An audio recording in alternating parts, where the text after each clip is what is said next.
Hello everyone, my name is Joshua Pheqes, and this is the very first edition of the ULoL Campus Weekly. Since it's the first week, we're actually 3 weeks, going into 4 weeks actually, into the ULoL Campus Series. And since this is the first episode, I'm actually just going to give a slight overview. Actually, I shouldn't even say slight. The first episode is going to be an overview of what's happened in the ULoL Campus Series, as well as the collegiate world altogether, because there's a lot going on this year. 2017 has really upped the game for collegiate League of Legends, collegiate esports in general, but specifically, with me, League of Legends. And Riot has a lot to thank for that. We've been teamed with they've rather. I'm not Riot. I'm CSL. Riot has teamed with CSL to bring a lot bigger atmosphere to the ULoL Campus Series. And like I said, there's a lot going on. So it's a 30-minute segment today. I have an interview later on, as you can see on the screen there, with hopefully with Marko Prototype from Maryville University, who was one of the champions from last year's CSL tournament for League of Legends. So hopefully we can get him on pretty soon. I am constantly checking my phone to see if he's messaging. He is in college right now, obviously he's the ULoL college campus series, I should say. So he's in college right now. He's actually in school. We had to work around the time to make sure everything fit, and he'll be getting back to us momentarily. He's going to be the last part of the process here, as you see. He's again on the last box there. But anyway, getting on with it, we're going to start with the ULoL Campus update.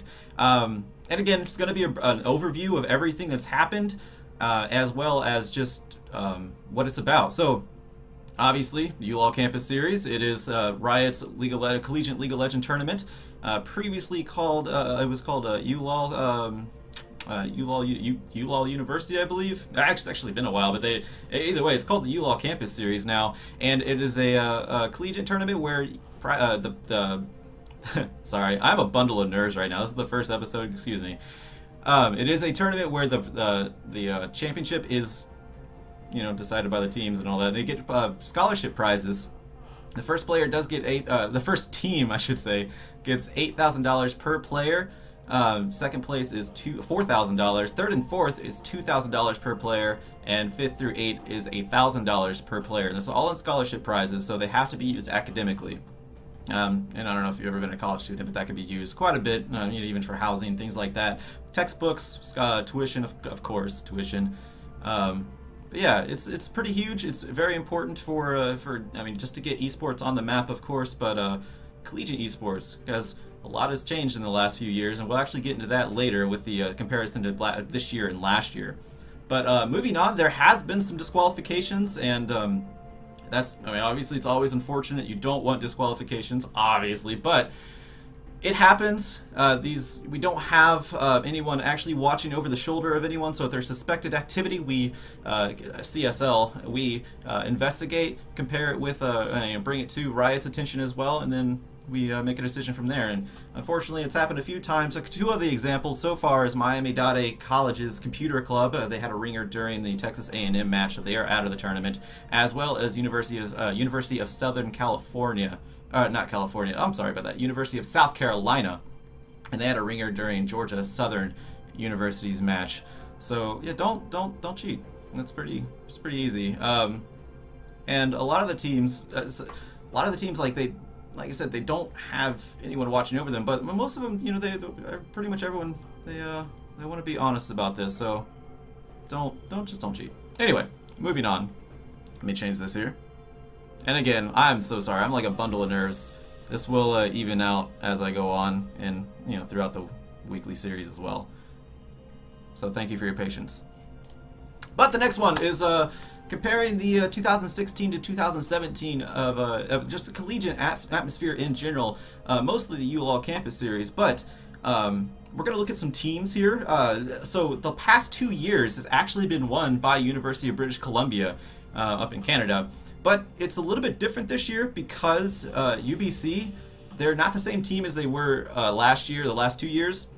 Bobchin, he's actually moved on to the North American Challenger Series with E United's GG team, and there's also a little bit of different coaching staff. So that is one huge factor right now. Is, like I said, they are the reigning 2-time champions.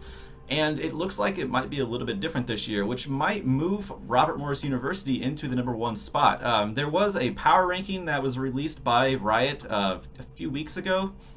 It was based on total MMR of the teams in solo queue, so it's a little bit skewed because, you know, I mean, it depends on team play is so much different than solo queue.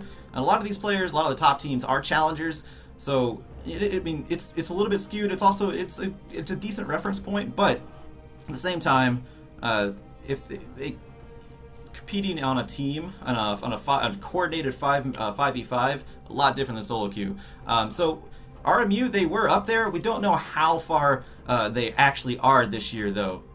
But they have been second place in the last 2 years, and again, falling to UBC. But that's why I'm wondering if they are #1, because UBC, like I said, they're just not the same team. But that also leaves contendership for other positions to be, or other teams, I should say, to come up and fill the place of RMU and UBC at the same time. And that one being one of the ones I'm focusing on today is Maryville University, because they won the CSL championships last year. Obviously, we were not part of the ULoL Campus Series last year. This year we are, though, and Maryville narrowly missed out on last year's ULoL Campus Series.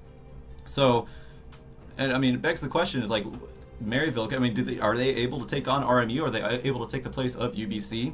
They were undefeated last year in the CSL championships, and I believe they're still undefeated right now. They have a very solid team. And one of my, like I said, my guest, Marko, he's actually the ADC, the marksman for Maryville University. And you probably know him from solo queue if you do keep up with high elo solo queue. He's very, very outspoken. He is he's very talented. He takes exhaust instead of heal over his summoners. So I'm really looking forward to hearing from him, because I actually did mention that I wanted to do a power ranking. I am going to wait until later on in the series, more likely in the playoffs. We're going into week 4. We actually are almost to playoffs. There's only 5 weeks of round robin matches, and once the playoffs come, I probably will do a power ranking system. But yeah, he was actually. I told him that I felt like Robert Morris University was just a little bit better, and he got really. I think he got insulted. But someone like him, he actually whenever you throw something like that in his face, it kind of just motivates him to do more. So looking forward to seeing him later on today. But yeah, moving on from that, obviously CSL, we are involved with the ULoL Campus Series this year. It's really helping up the quality and then, just like I said, the atmosphere of the ULoL Campus Series, and we want to thank Riot, of course, for partnering with us. But there are so many colleges. Every year this gets bigger and bigger, and I'm going to go into actually a little bit more of that later, because there's more than just the ULoL Campus Series going on. I mean, that is the ultimate prize, though.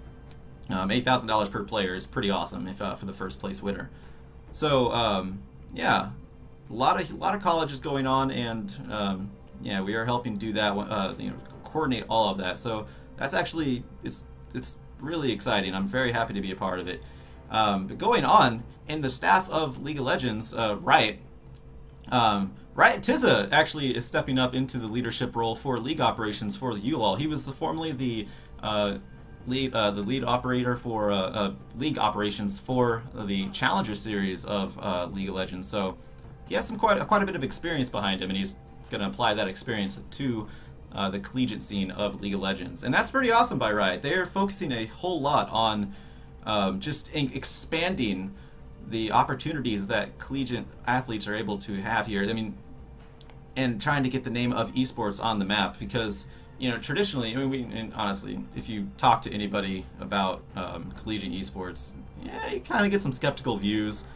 But don't doubt it. They are athletes all in the same.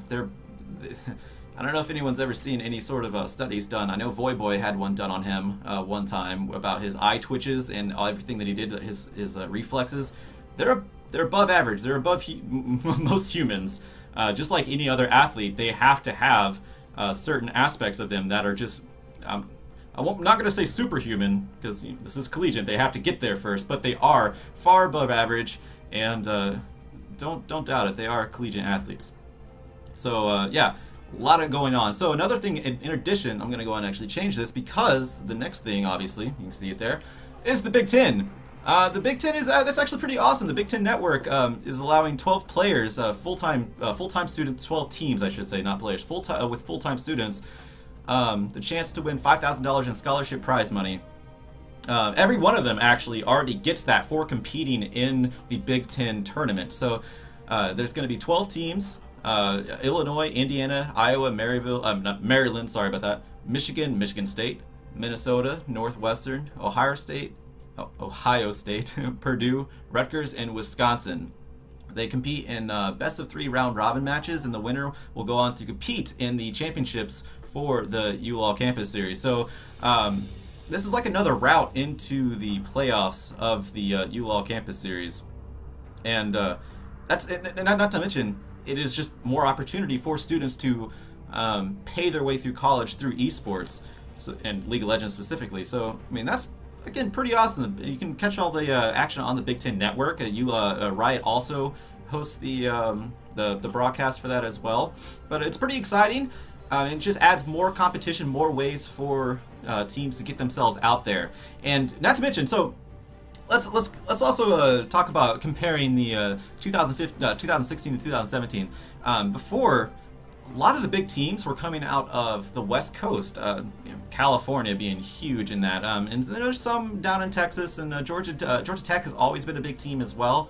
But a lot of the teams have been coming out of California. But with the Big Ten stepping in, it's giving more competition into the Midwest and in the eastern regions as well. So it's really nice seeing that all across the North American region, teams are getting stronger and having the opportunity to compete in various tournaments. And that's what a lot of people wanted with the pro scene as well, are more opportunities for pro players, pro teams, to go compete in various tournaments and just display their craft outside of the standard norm. And another one of those, in addition to the Big Ten, which technically is still part of the ULoL Campus Series, but one of those that is relatively separate, and I'm mentioning it because it's still available for the ULoL Campus Series teams, is the Midwest Campus Clash. It's actually hosted by CSL and Columbia College. And like I said, it's not directly tied into the ULoL Campus Series, but the ULoL Campus Series teams are allowed to compete in it for $25,000, and they are responsible for their own issues regarding scheduling and things like that. Since it is an independent thing, they can help go through CSL, and we can help them with that as well. But they do get to compete for $25,000 in scholarship tournament, or actually, I think it's just prize money. I don't even know if it's collegiate money. It might be, considering it's with a CSL. Sorry about that. But it is $25,000, and it's open qualifier registration going on right now through the 22nd. The top 4 teams will advance to Columbia, Missouri on April 8th, and the eligible schools are, and since it is the Midwest Campus Clash, Illinois, Indiana, Iowa, Kansas, Michigan, Minnesota, Missouri, Nebraska, North Dakota, Ohio, I said it right this time, South Dakota, and Wisconsin. And that's actually, again, it's really awesome because teams can now get multiple chances to compete for scholarship prizes. So, obviously, I'm all for any sort of increasing of the. No, I forgot to change my screen there. Talking about the Midwest Campus Clash. I am all for any teams able to increase their chances of staying in college and pursue their dream of being a collegiate athlete, along with pursuing their actual degree. It's really awesome. Let's see here. So we are moving right along here. Predictions. This is mostly just me rambling about predictions. I have given quite a few of them already, but like I said, UBC, they're not where they were last year. They're still a really good team. Don't get me wrong. UBC, University of British Columbia, they are still a pretty solid team. You have a huge campus like that, and not to mention, since they've won the last 2 collegiate tournaments for hosted by Riot, I mean, they got a lot of attention for that one. Excuse me, I'm going to see if Marko has texted me. He actually said he is at the lab, and I'm going to add him on Skype. So give me one moment while I do that. And while I do that, I'm going to try to ramble about my predictions. So, yeah, University of British Columbia, they have a lot to work with. They have gathered a lot of attention over the past couple of years due to how often they win. But again, Bobchin was a huge star in that team. I believe also the top laner has also left that team, but I know the coaching staff has also been shaken up. Now, that's why I feel like RMU may be able to pull out into #1 because they are relatively the same. Kurt Melcher has kept relatively the same team. They have an ex-NACS coach on their coaching staff now in Drake, so they have a lot to work with. But I am going to get set up for the interview with Marko.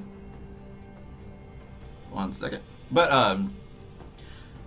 and speaking of Marko, and like I said, I've said it before, I do believe Maryville have a place in the top, at least top 4 of the collegiate scene.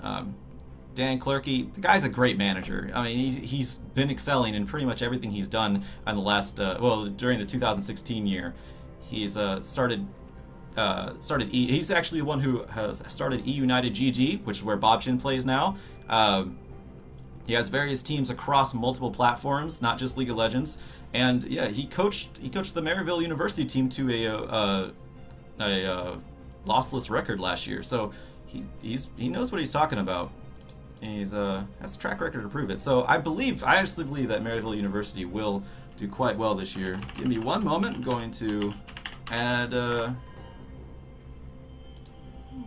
add Marko onto here. I call him Marko. His name's Prototype in game. And I'll be completely honest. I have not used I haven't used Skype in so long. I actually forget how to do a few things, but I think I got it here. There we go. Alright, so we're going to wait for him to go and accept my request, and I'm going to get him on here as fast as possible. But I believe that is almost everything, but just going to wait for him. So, any more predictions? Obviously, ULoL Campus Series, it's going to be huge. It's getting bigger every year, and I'm actually getting a call from Marko right now. Hello, Marko. Hey, Pheqes. Hey, man, let me get you on the stream here. 1 second. We have a box made for you. No problem, man. Yeah, sorry, I just totally lost track of time. Ah, no, you're good, man. You're here, and still got 10 minutes left, so it's no problem. All right. Let me see if this is what I need. Hey. Give me 1 second there. There we go. So how you doing today, man? I'm doing pretty good. There you go. All right. You're on. Everyone, this is Marko Prototype Sosnicki. Did I pronounce that right? Close enough. All right, fair enough. So you're very I'm gonna say this in the nicest way possible, in the most sincere way possible. You're pretty outspoken. You say what's on your mind. You know exactly what you want out of a team, what you want to do to improve as a player, and you're a challenger right now. So it works. You're one of the best players in the North American circuit right now. How is the collegiate atmosphere compared to the just compared to anything else you've ever been in right now? Because I know you've been in other tournaments and things like that. How is the ULoL Campus Series going for you right now compared to last year, along with what you played outside of that? It's definitely better than last year. So it's like last year we looked at our competition and we just thought to ourselves, if we don't practice, if we don't do anything as a team, if we just play solo queue all day, we'll still win, right? Mm-hmm. But the competition this year and the way that the meta has shifted, you can't just single-handedly carry the game, so you actually have to practice as a team now. So it's we last year went into the CSL finals at DreamHack and predicted the draft, basically won the game based off of that. And then now other collegiate teams are taking games off of us because of macro mistakes and all that stuff. But this year is definitely going to be a challenge because teams like Toronto and UC Irvine are definitely looking really strong. Yeah, there's been a lot of hype around UC Irvine that I haven't quite touched on this time around. Because I was explaining at the beginning of this video, it's more of an overview since it's the first ULoL Weekly. I just pretty much gave an overview of what's happened. So I mentioned your team quite a bit, and I also mentioned how I did a power ranking one time, and I put RMU slightly above you guys, and you were I'm gonna say insulted, but you spoke your mind like the person that I just described you are. Like, why do you feel that they're not exactly where, or at least on the level that you guys are? So we scrimmed them, and like we are 5 for 5 way better mechanically than they are. And when we Okay. scrimmed them, they got advantages on us like early because of just like brain dead macro mistakes that we made, and they had an extremely hard time closing out. So it's like if we get even a slight lead early game, they're done. All right. So I don't think that they have even like the slightest chance against us if we're on our best game. Now, we talk about scrims. We've seen pro players or pro teams talk about how, if they play the way they play on stage, if they play in scrims or on stage the way they play in scrims, they would be the best team in NA. But that doesn't really translate over into the big stage. Do you have anything to say about that as scrims? It's okay. So to be more specific, it's sort of like a weird little call type of thing where it's like we make a plan of the pregame. We say, hey, this is where everyone's supposed to be. And then if everyone just remembers where they're supposed to be, then the game's over. But for some reason, we have this like issue where some people are just not following the game plan, and so that's where like game goes to shit. Sorry about my French, but you're good. basically, if we're just like doing what we're supposed to be, even if we're playing mechanically poor, like I remember one of the games where me and Papa Chow, my support, we were playing like pretty bad, and we were still crushing lane in a poor matchup. So it's like it's kind of weird how the game is so focused around macro that like you could play like complete garbage and still win just because you're at the right spot or at the right time. And I mean, I guess that's how the CSL or the ULoL season is going to work out this season. So last year you competed in briefly in the Challenger Series with your for the most part. I know Chody Walrus was on that team as well. It was believe there was a it was she used to be in the Remy? Yeah, thank you. How do you compare anything? Do you feel there's any difference between that and the collegiate series, considering again you've played in both? So once again, we actually went through that entire Challenger Series Open Qualifier run with zero practice. We literally just said, "Hey Remy, you want to play Open Qualifier for us?" And she's like, "Sure," if I'm not doing anything. And like, no practice, no preparation. We didn't like, we didn't even have like a set ban against the teams we were playing against. We're just like, all right, what's OP right now? Ban this, and then most of the games I think we lost the first one and then just reverse swept it in the two. Right. And it was just because we're like, okay, so they play that, just ban it, and then we won the next 2 games. Okay. So it was similar to the CSL season, except we didn't take any losses in CSL. But I'm just hoping that like ULoL is just gonna be like, how do I put this? Like I just hope that the better team wins. Right. Speaking of better teams, who do you look forward to facing as almost an equal? I know Columbia College, they've got a pretty nice facility in their college, a college in Columbia. You mentioned Toronto and UC Irvine. Are there any others, or if you want to go into details of why the two that you mentioned earlier may be like a challenge for you? So University of Toronto, I watched their open qualifier games, and they definitely looked good. Mm-hmm. Like the thing is they look mechanically good. Their macro is definitely way off in terms of optimal play, and that's kind of the same story for a lot of the teams, right? Where it's like they don't have any players that are like experienced in that type of thing, and it's like me and Papa Chow, like we watch a lot of LCS and LCK and EU LCS and stuff like that, and so we just like adapt that into our own play. And like I can't tell you how many times we've scrimmed against like Latin American teams and other what's it called?